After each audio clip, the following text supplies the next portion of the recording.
할렐루야. 오늘도 복된 자리에 오신 여러분들을 주님의 이름으로 사랑하고 축복합니다. 됩니다. 잘 됩니다. 갈수록 더 잘 됩니다.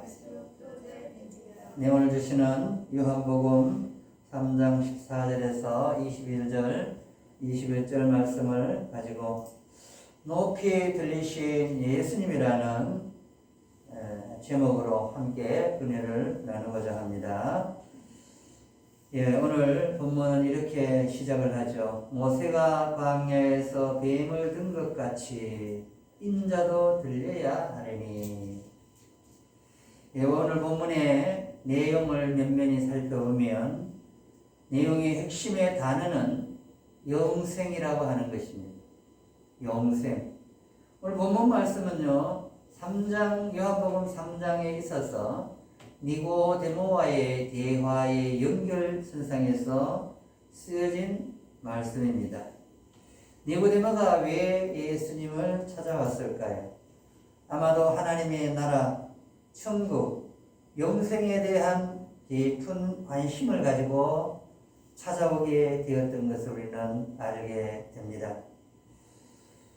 그래요. 예수님께서 이 땅에 오신 이유가 있다면 바로 우리에게 영생을 주시기 위하여 오신 줄 믿습니다. 영생은 어디에서 영생을 하는고 하니까 하나님 나라에서 영생을 하는 줄 믿습니다.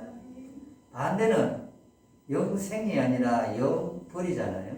천국 반대인 지옥에서 하게 되는 거죠. 예수님께서 오늘 이렇게 모세가 광야에서 뱀을 든 것 같이 라는 말씀입니다. 이 말씀은 민수기 21장 4절에서 9절에 나오는 말씀의 내용을 인용한 것입니다. 그 내용을 거슬러 올라가 보면 이스라엘 백성들이 원망함으로 말미암아 불뱀이 나오게 된 거죠.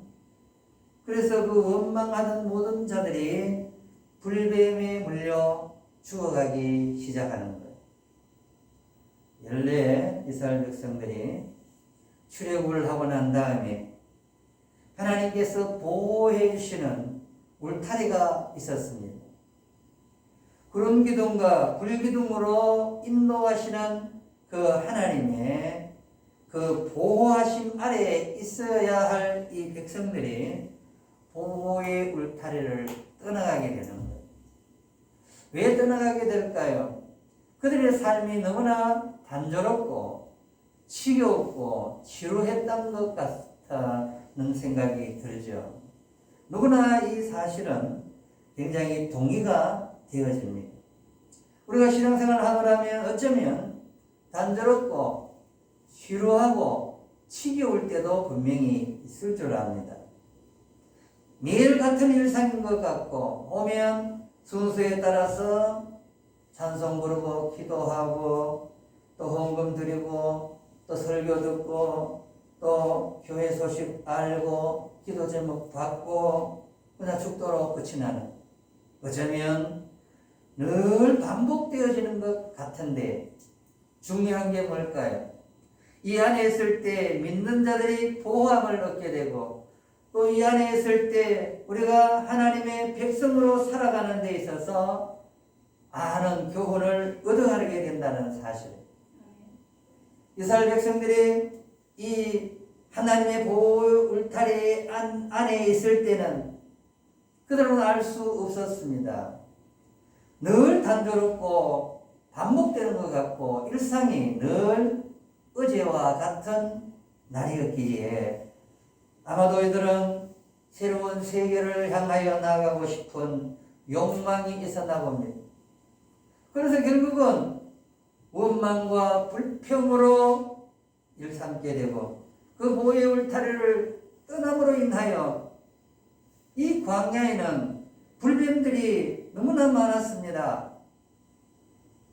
그래서 누구든지 하나님의 보호의 울타리 밖으로 나가면 다 죽게 되는 것 당연한 이치였습니다. 마찬가지로 우리가 영적으로 살아나기 위해서는 단조로운 것 같고 일상적인 것 같고 지겨운 것 같으나 예배의 자리가 우리를 살리는 보호의 울타리인 줄 믿으시기 바랍니다. 그래요. 예수님이 모세가 광야에서 뱀을 든 것 같이 무슨 뱀을 들었을까요? 불뱀에 물려 죽어가는 자들이 그들에게 다시 살 수 있는 소망은 놋뱀을 만들어서 장대 위에 달아놓고 이 뱀을 본 자가 바라보는 자가 살아난다. 이게 이치적으로 맞지가 않습니다. 논리적인 근거가 될 수가 없어요. 불뱀에 물려 독으로 인하여 온몸에 퍼지면 죽는데 독에 퍼져가는 사람들이 독을 빼내야 우리로 말하면 그게 상식에 맞는 거잖아요. 치료를 받아야 살아나는데 거기서는 엉뚱하게 놋뱀을 만들어 높이 장대에 세워놓고 쳐다보면 산다. 기이한 일이 벌어집니다. 죽어가는 자들이 그냥 반신반의하다가 쳐다보니까 그대로 치료를 받는 거예요. 어쩌면 우리가 교회를 나오고 또 신앙생활을 하게 되는 동기는 반신반의하다가도 믿음이 들어가게 된다는 것을 우리는 알게 되는 거죠. 처음부터 거듭나고 처음부터 기이한 일들을 경험하고 기적이 있어야만이 신앙생활을 하는 것은 아닌 줄 압니다. 어쩌다가 친구나 동료에 의해서 아니면 태어날 때부터 부모가 그냥 나가니까 따라 나가다가 그런데 말씀을 듣고 말씀 가운데 참 자유를 얻고 진리를 깨닫게 되고 그래서 결국은 우리가 하나님의 사랑을 경험하게 되고 그렇게 되어지는 줄 압니다. 저는 부모로부터 신앙을 물려받은 사람은 아닙니다. 사실은. 그런데 신앙적인 모습은 보았습니다. 우리 선친이 천주교인이었어요. 근데 천주교회를 다니거나 하지는 않았습니다. 저는 한 번도 보지 못해요. 왜냐하면 제가 태어나고 이렇게 의식이 있을 때부터는 외딴 집에서 화전민으로 이렇게 살다 보니까요. 교회가 멀고 성당이 어디 있는지도 알지도 못한 채 그냥 그렇게 살아갔잖아요. 그런데 우리 아버지는 늘 성경을 읽으시는 거예요. 고상이라고 하는 십자가 밑에서 늘 기도하시는 모습을 보았습니다. 어머니가 몸이 아플 때 우리 아버지는 성경을 펴놓고 그 십자가 밑에서 기도하는 모습을 보여주셨습니다. 그리고는 늘 이 긴긴 겨울밤을 구수한 옛날 이야기처럼 성경의 이야기들을 풀어 놓으셨습니다. 그것이 인연이 되어서 그런지는 모르지만 모든 자녀들이 똑같이 들었을진데 제가 제일 먼저 교회를 나가게 됩니다. 교회를 나감으로 인해서 저는 인생의 첫 번째 터닝 포인트를 만나게 된 거죠. 그냥 버려진 것 같고 별 볼 없는 인생이온 것 같은데 그냥 가니까 너무 좋고 천국 같은 느낌이 들었어. 여러분 교회 온다고 다 천국도 아니고 모든 사람들이 다 그냥 믿음이 좋은 것도 사실 아니에요. 그런데도 불구하고 좋은 것만 보여지는 거예요. 이게 복인 줄 믿습니다. 교회 와서 안 좋은 거 보기 시작하면 원망과 불평거리밖에 없어요. 마치 이스라엘 백성들이 늘 단조로운 삶에서 그렇게 했던 것처럼. 그러나 하나님의 특별한 보호하심을 받고 있는 그들이 그런 기둥과 불기둥을 보았더라면 원망보다는 감사했을 것입니다. 얼마든지 우리의 환경에서 우리가 처해진 상황 가운데서 감사를 찾으려면 얼마든지 우리는 감사할 수가 있는 줄 압니다.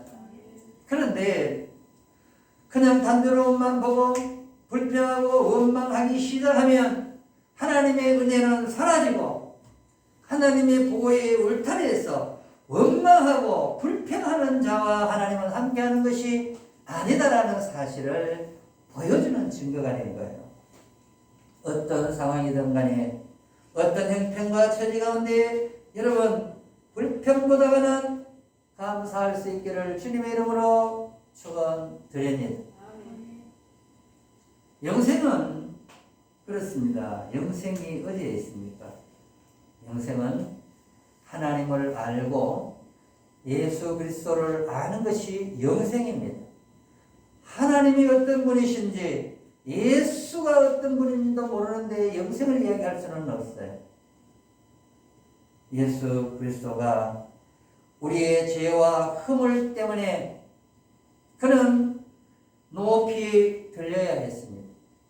여러분, 높이 들려지는 것, 세상 사람들은 높이 들려진다고 하면 이름이 높아지는 것, 명성이 높아지는 것, 부와 기가 높아지는 것, 그런 것을 말하겠지만 예수님은 들려야 하리라고 하는 이 들림이 그런 세상의 가치와 논리가 아니라 어쩌면 이 들림은 세상 사람들 생각과 반대의 것이었습니다.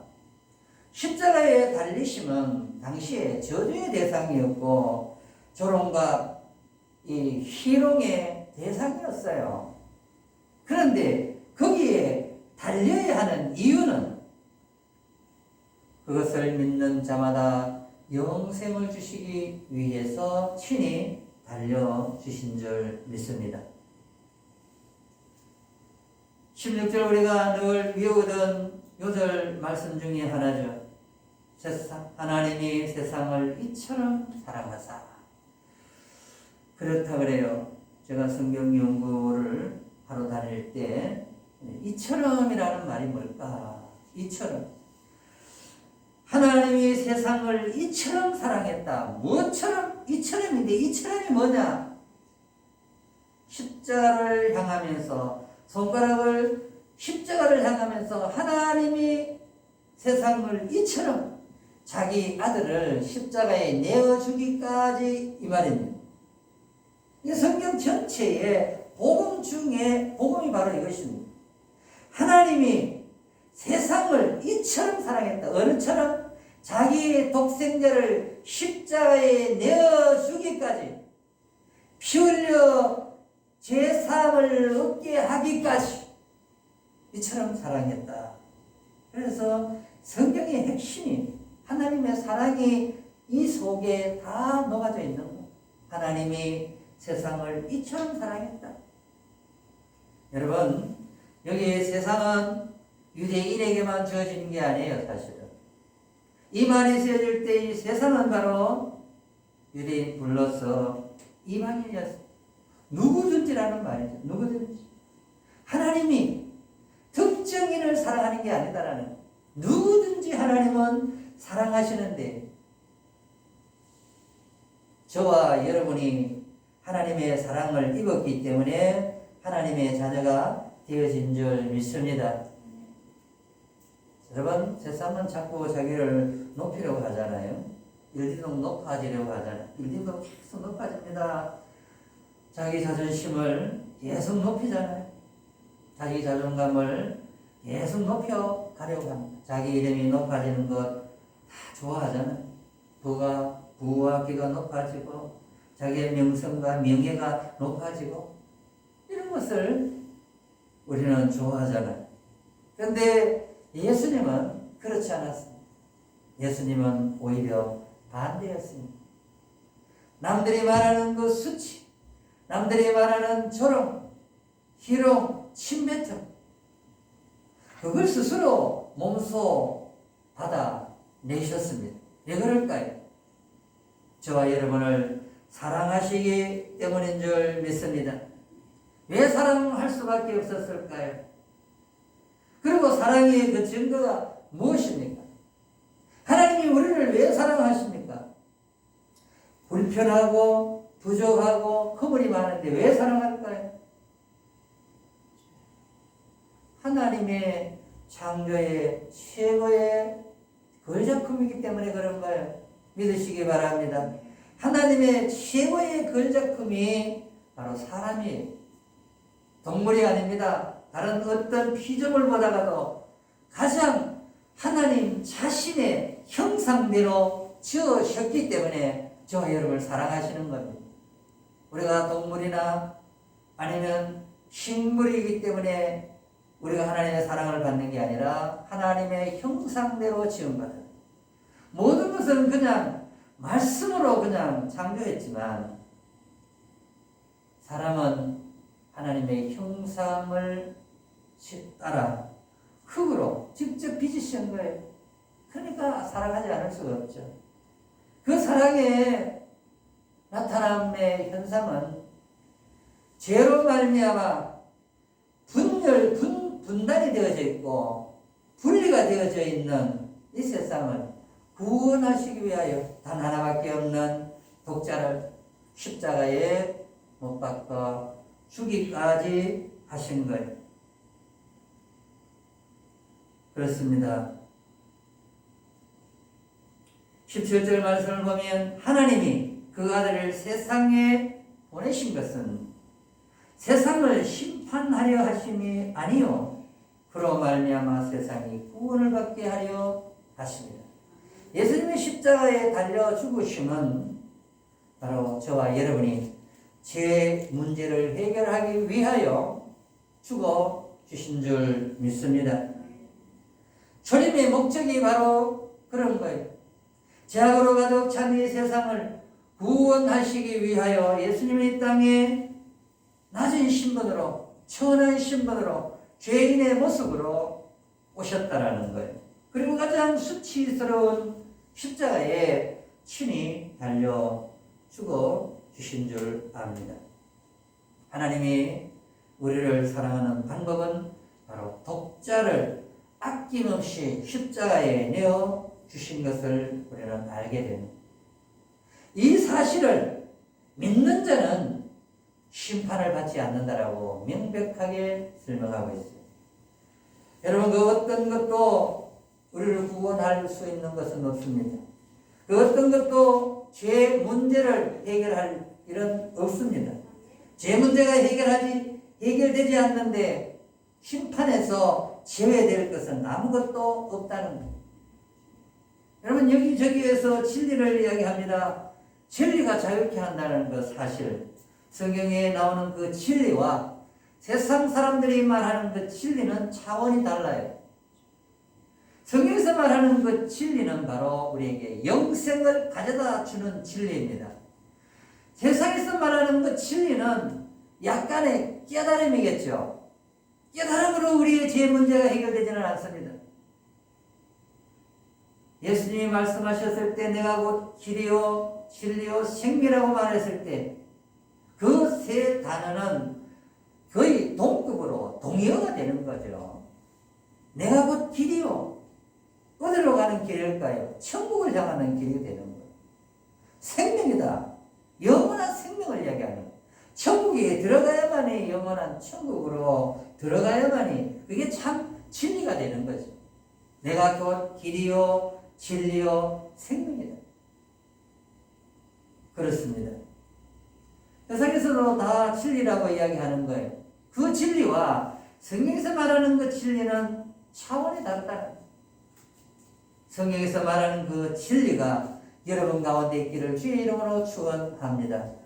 세상 사람들이 말하는 그 진리, 약간의 깨달음, 그것이 우리를 진정한 자유로 인도할 수가 없어요. 왜냐하면 우리는 이미 죄인으로서 죄 안에 갇혀있기 때문에 죄 문제에서 해결받을 길이 없다는 사실이에요. 약간의 깨달음이 우리의 죄 문제를 해결할 길이 없던 거예요. 죄는 오직 십자가를 통하여만 죄 문제가 사함을 얻는 줄 믿습니다. 믿는 자는 심판을 받지 아니하는 것이다. 심판을 받고 있었다라는 말이잖아요. 예수님이 예수님이 오시기 전에 이미 죄인으로서 모든 사람들이 죄 아래서 심판을 받고 있었는데 이 심판에서 노임을 주시기 위하여 예수님이 친히 사람의 몸을 입고 오셨고 십자가에 친히 달려 죽어 주신 줄 믿습니다. 그래서 이미 심판을 받은 것이라고 이야기하잖아요.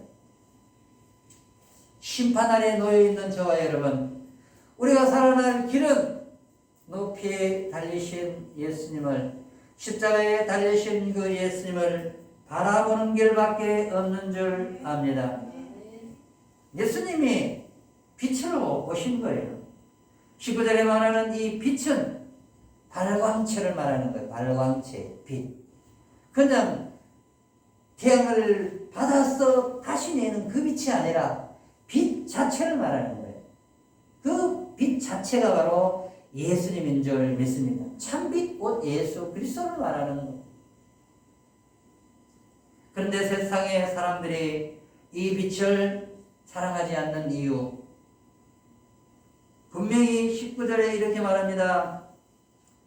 자기 행위가 악함으로 빛보다 어둠을 더 사랑하는 것이니라. 빛을 모르는 게 아니에요. 빛을 알고 빛도 사랑하는데 더 사랑하는 것이 있다 이 말이에요. 세상 사람들이 정말 예수 믿으면 구원을 받는다는 것 모르는 사람들이 지금 얼마나 있겠어요. 예수가 누군지 모르는 사람들이 이 땅에 사실 얼마나 있겠어요. 그런데 중요한 게 뭡니까? 빛보다가 어둠을 더 좋아하는 거예요. 자기 멋대로 살아가고 싶은 거예요. 죄 막 짓고 싶은 거예요.